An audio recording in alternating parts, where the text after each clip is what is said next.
வணக்கம். எனது பெயர் அஜித்குமார். விழுப்புரம் மாவட்டம் விக்கிரவாண்டி ஒன்றியம் டி சாத்தனூர். எங்கள் ஊரில் மொத்தம் 2500க்கும் மேற்பட்ட மக்கள் இருக்காங்க. 2 நாட்களாக கடுமையான மழையினால், இதுவரைக்கும் நான் பிறந்ததுலேருந்தே இது மாதிரி மழையை நான் பார்த்ததில்லை.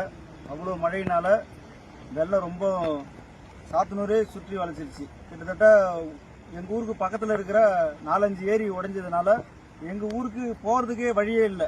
இப்போ டோல்கேட்லேருந்து சாத்தனூர் போனோன்னாலும் வர முடியாது. சாத்தனூருக்கு அண்ணாண்ட எந்த பக்கமும் ஊர் உள்ள வர முடியாது.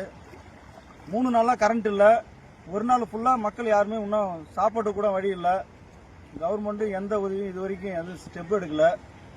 நேற்று 5 மணிலேருந்து இப்போது வரைக்கும் 3 பேர் பாருங்க பக்கத்தில் அந்த முள்ளுத்தோப்புல கிட்டத்தட்ட நேற்று 5 மணிலேருந்து இப்போ வரைக்கும் 3 பேர் தத்தளிச்சுருந்தாங்க. ஃபயர் சர்வீஸ் சொல்லியாச்சு, எஸ்பி சார்கிட்ட நேரில் சொன்னோம், எந்த ஸ்டெப்பும் எடுக்கலை. பொதுமக்களே அங்கேருந்து வந்து 2 பேர் வந்து டயர் டிப்பி எடுத்துன்னு வந்து அவங்களை காப்பாற்றி இப்போ தான் வீட்டுக்கு கூப்பிட்டு போனாங்க. இப்போ சாப்பாட்டுக்கு எந்த வழியுமே கிடையாது. சாப்பாடு எடுத்துகிட்டு வரணுனாலும் ஊர் உள்ள யாரும் எந்த உதவியும் பண்ண முடியாது.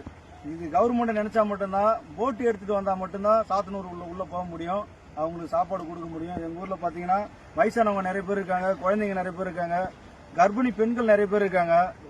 என்னுடைய மனைவியே வந்து பார்த்தீங்கன்னா 9 மாதம் கர்ப்பிணி. எங்கள் ஊரில் பார்த்தீங்கன்னா எல்லார் வீட்டுக்குள்ளேயும் கழுத்தளவு தண்ணி இருக்கு.